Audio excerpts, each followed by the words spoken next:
Oke, welcome back with me, Mr. Wawan.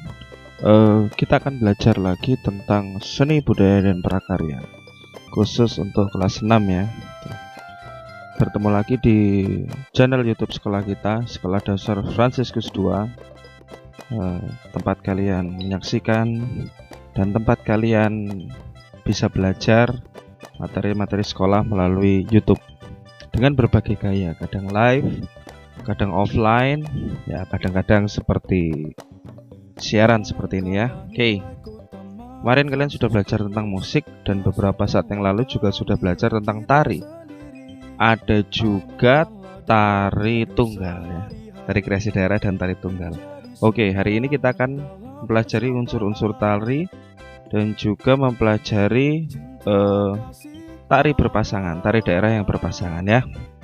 Oke, kita mulai saja unsur-unsur tari. Untuk bisa membaca materi yang Bapak akan sampaikan pada hari ini, kalian juga bisa menontonnya selain bisa menontonnya di YouTube sekolahan, kalian juga bisa membacanya di blog milik Pak Wawan ya. Jadi Pak Wawan punya blog, kalian bisa baca di situ ya. Nama blognya yaitu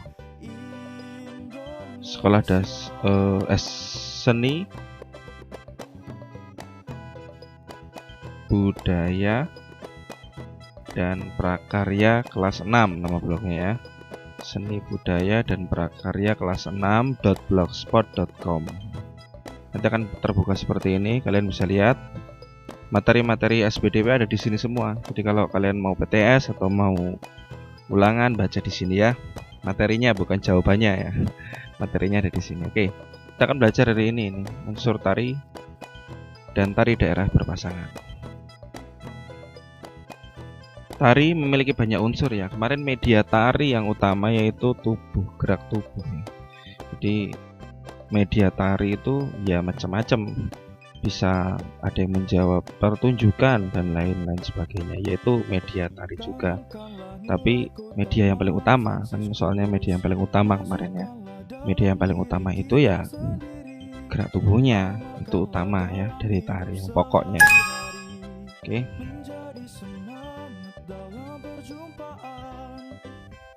Sekarang kita akan lihat unsur-unsur tari. Yang pertama, gerak. Gerak tari itu serangkaian gerakan indah, mengikuti musik dan dapat dinikmati orang lain ya.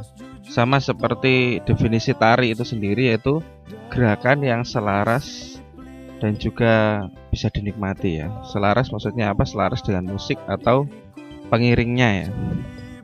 Pengiringnya bisa berbagai macam jenis, bisa gamelan, bisa pakai tifa dan lain sebagainya ya, tergantung daerahnya. Jadi gerak tari itu adalah unsur tari yang pertama. Jadi yang namanya tari itu pasti ada geraknya ya. Gerak tarinya berbeda-beda, khas tiap daerah. Dipengaruhi oleh banyak hal ya gerakannya. Barangkali orang yang tinggal di pantai akan terpengaruh dengan gerakan-gerakan ikan atau gerakan-gerakan menangkap ikan. Orang yang tinggal di gunung mungkin gerakan tarinya akan meniru gerakan bercocok tanam. Seperti itu ya. Jadi gerak tari fleksibel banyak sekali dan bisa macam-macam ya jenisnya. Kemudian gerak tari dibagi menjadi dua, ada gerak tari murni dan gerak tari maknawi ya. Gerak tari murni yaitu gerakan tari yang tidak mengandung makna tertentu ya, tetapi yang penting indah saja ya. Itu beberapa gerakan tari itu memang kadang hanya untuk menyimpulkan keindahan, tapi ada juga yang maknawi, yaitu gerakannya selain indah punya arti, seperti yang Bapak bilang tadi, menunjukkan identitas budaya masyarakatnya. Misalnya gerakan bercocok tanam, dari gerak tari itu ada makna, ada suatu pesan yang ingin disampaikan bahwa masyarakat hidup dengan cara bercocok tanam gitu. Atau mungkin gerakan seorang putri yang sangat luas seperti itu, ingin memberikan gambaran tentang betapa anggunnya perempuan di daerah itu ya. Seperti itulah ya yang sering kita temui di tari ya. Oke. Seperti itu yang sering kita temui yang ada di tari yang kita tonton. Yang kedua, tata busana ya. Salah satu unsur tari yaitu tata busana. Meliputi pakaian yang dikenakan oleh penari saat mempertunjukkan suatu karya tari di atas pentas. Nah, jadi bajunya ya sesuai dengan lagi-lagi identitas budaya. Karena ini daerah ya, tari daerah. Unsur-unsur tari daerah. Tari modern pun seperti itu ya. Tari modern pun seperti itu. Kalau kita lihat ada dance tahun 2000 dengan dance sekarang, misalnya kalau kalian K-popers ya, kalian lihat SNSD dengan Blackpink itu sudah berbeda ya busananya. Itu menunjukkan suatu budaya yang berubah, baik budaya daerah maupun urban, budaya kota ya. Jadi kalau kalian lihat Super Junior dengan BTS atau Bangtan Boys itu akan berbeda ya, satu sama lain akan berbeda gitu. Walaupun ya sama-sama modern dance, bahkan modern dance yang dulu milik Suju bisa dibilang kuno mungkin zaman sekarang. Itu tadi unsur yang pertama, gerak tari. Busana yang dulu dianggap populer juga mungkin sekarang bisa dianggap kuno ya. Tapi kalau daerah biasanya memiliki nilai-nilai atau pakem-pakem tertentu. Semua yang menempel di tubuh penari itu memiliki makna dari ujung rambut sampai ujung kaki. Ya, Pak, kalau yang bajunya cuma pakai daun alang-alang kayak di Papua, itu pun memiliki makna. Ada makna yang tersirat di dalamnya. Jika kamu pelajari, kamu cari, pasti kamu akan menemukan makna yang ada di balik busana tari itu ya. Jadi bisa memperlihatkan peran apa yang dibawakan ya. Tari itu misalnya tari perang ya, dari Kalimantan atau dari Nusa Tenggara. Dari Nusa Tenggara punya tari perang juga. Jadi bajunya akan berbeda antara tari perang Kalimantan dan tari perang Nusa Tenggara, seperti itu ya. Walaupun sama-sama tarinya memperlihatkan perang, which is lagi-lagi walaupun itu gerak tari perang pasti punya nilai-nilai luhur yang ingin disampaikan, seperti mungkin betapa hebatnya atau betapa kesatrianya para orang-orang yang ada di daerah tersebut ya. Jadi daripada memikirkan tentang kekerasan, itu lebih mempertunjukkan betapa kuatnya nenek moyang kita ya, seperti itu. Betapa mulianya mereka dan betapa mereka memiliki kebudayaan yang tinggi ya, dari gerak dan juga dari busana yang mereka pakai. Jadi semuanya sungguh bermakna kalau daerah ya, kalau tari daerah ya. Kalau tari modern kan yang tadi, yang gerakan murni atau mungkin pakaiannya yang murni hanya untuk keindahan ya, supaya kelihatan cantik dan sebagainya. Oke, next, tata rias. Tata rias dalam mempertunjukkan suatu tarian, penari harus merias wajahnya. Alat rias yaitu macam-macam, ada yang disebutkan di situ bedak, lipstik, pensil alis. Tapi ya sesungguhnya tata riasnya berubah-ubah juga ya. Inilah seni, indahnya seni ya. Walaupun kita belajar teori, tapi sebenarnya banyak ruang kita bergerak, banyak kreativitas yang bisa kita sampaikan ya. Seperti tata rias tari daerah misalnya, itu kaya sekali. Mungkin ya benar ada yang pakai bedak, lipstik, seperti kuda lumping itu ya pakai bedak, pakai pensil alis dan lain sebagainya. Tapi di beberapa daerah ada juga yang menggunakan abu. Itu pun tata rias ketika ditaruh di wajah ya. Atau arang, menggunakan arang, nah, itu juga merupakan tata rias. Dan tata riasnya itu juga memiliki makna kalau tari daerah. Jadi tata riasnya itu menunjukkan karakter dari tokoh yang diperankan. Misalnya Gatot Kaca ya, kumisnya dibuat tebal sekali ya, baplang kalau orang bilangnya. Itu pun yang terjadi di dance modern ya. Tata rias pun menjadi hal yang penting. Coba kalau kalian lihat Lisa Blackpink nggak pakai make up, pasti kurang. Ya cantik tetap, tapi pasti kurang ya. Make upnya pun berubah ya. Zaman dulu orang bermake up itu tebal-tebal. Sekarang supaya terlihat seperti natural, bermake up tapi seperti tidak bermake up. Bahkan dibuat seperti orang sakit ya, panas dingin ya. Pipinya dimerah-merahin. Itu perkembangan make up. Jadi memiliki tujuan. Kalau modern dance mungkin lebih ke arah keindahan atau kecantikan. Kalau daerah biasanya lebih mulia.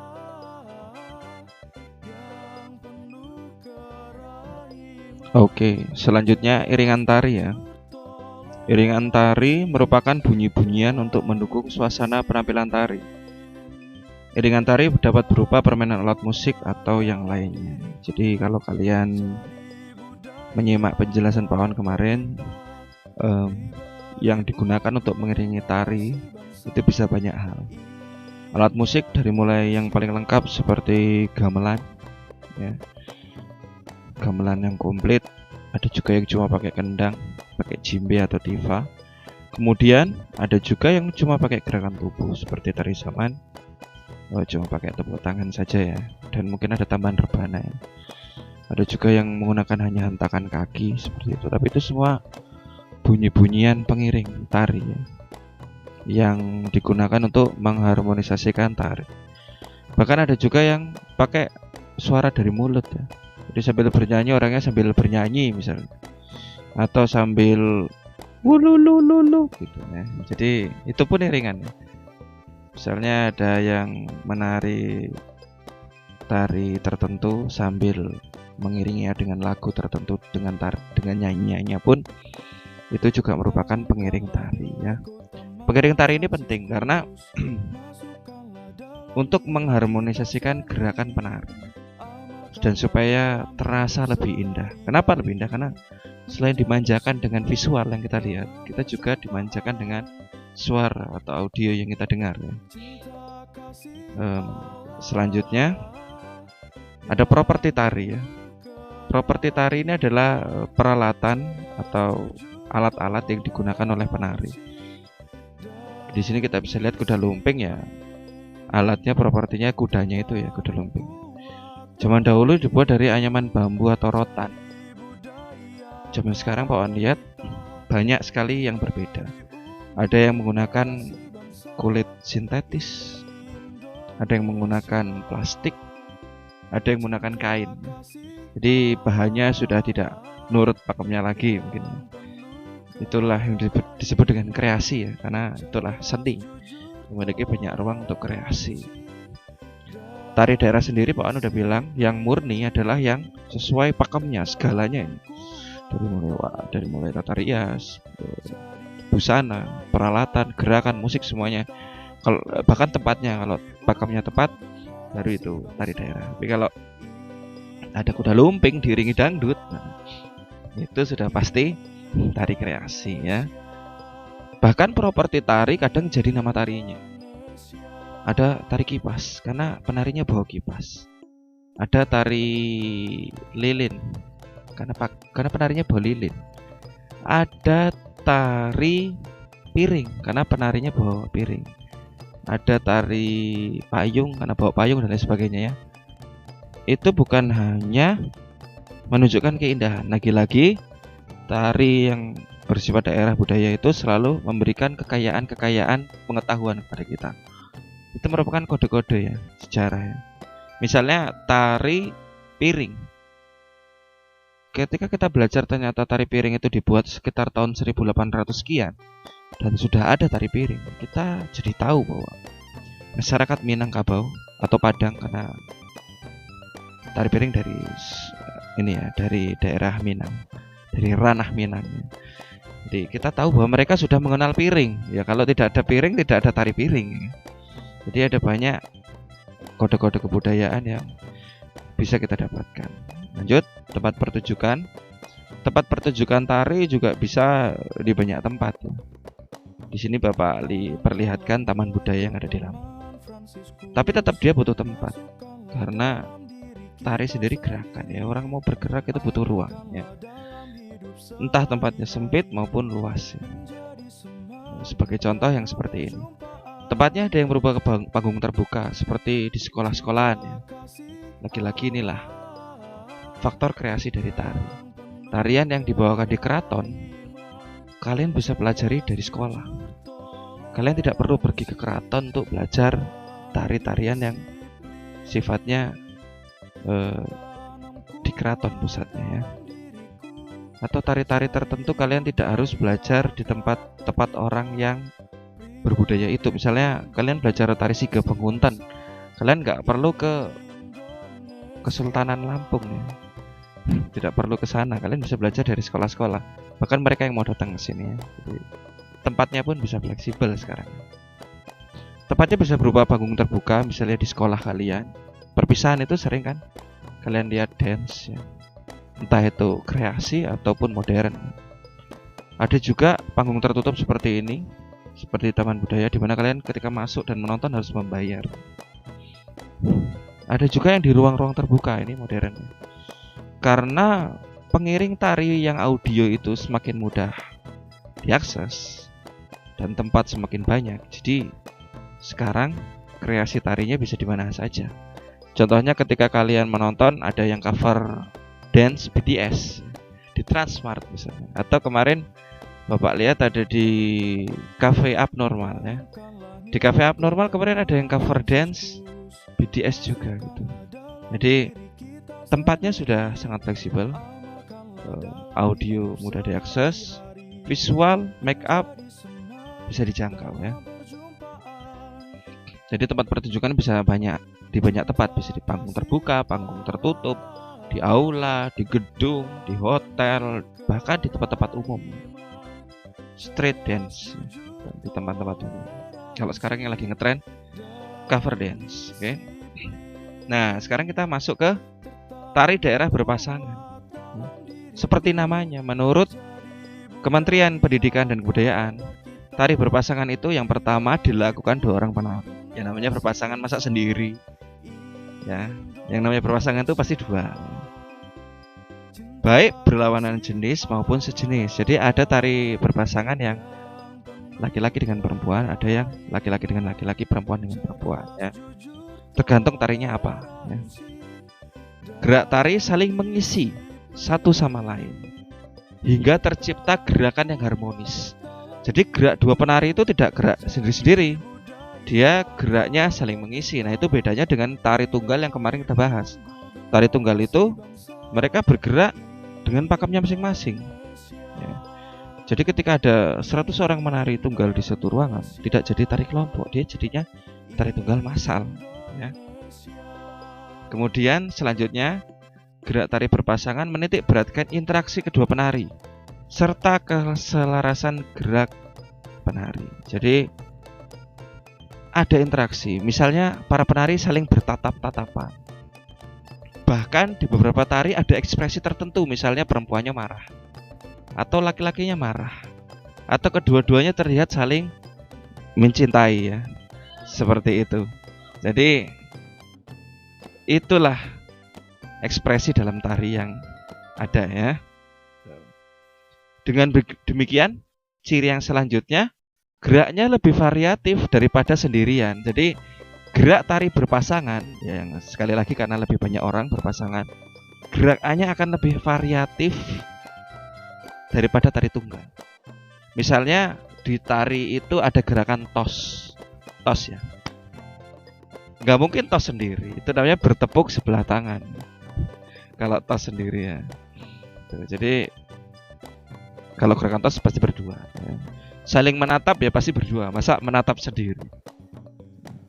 Seperti itu. Jadi gerakannya menjadi lebih variatif. Tari daerah pun ada dari berbagai daerah yang ada di Indonesia. Contohnya tari piring yang pertama, yang Pak Wan bilang tadi dari Minang, pakai piring pasti ya. Jadi kalian bisa baca di Seni Budaya dan Prakarya kelas 6.blogspot.com ya. Itu blognya Pak Wawan, tempat Pak Wawan menulis materi-materi pelajaran untuk SPDB kelas 6. Dari daerah Minang, ya ini tari pergaulan orang bilang ya. Dan ada tari Serampang 12, tari-tari di daerah Melayu ini ya. Kalian bisa belajar, bisa membaca dari sini. Kemudian ada juga tari payung yang membawa payung ya. Sepasang muda-mudi menggunakan properti payung. Lihat bajunya saja beda-beda ya, dari setiap daerah. Ada tari legong dari Bali, ada tari ketuk tilu dari Jawa Barat, ada juga tari golek manuk ya. Bisa kalian baca di Seni Budaya dan Prakarya kelas 6 blogspot ya, tentang tari-tari tersebut ya. Pasti nanti ditanyakan bisa kalian baca di blog seni budaya dan prakarya kelas 6.blogspot.com ya. Nah, pasti nanti ditanyakan dalam penilaian. Oke, sekian dari Pak Wawan, cukup itu dulu. Kalian silahkan membaca, membuka banyak hal ya. Mungkin kalian generasi audiovisual, menonton dan mendengar, tapi ada keterbatasan menonton dan mendengar.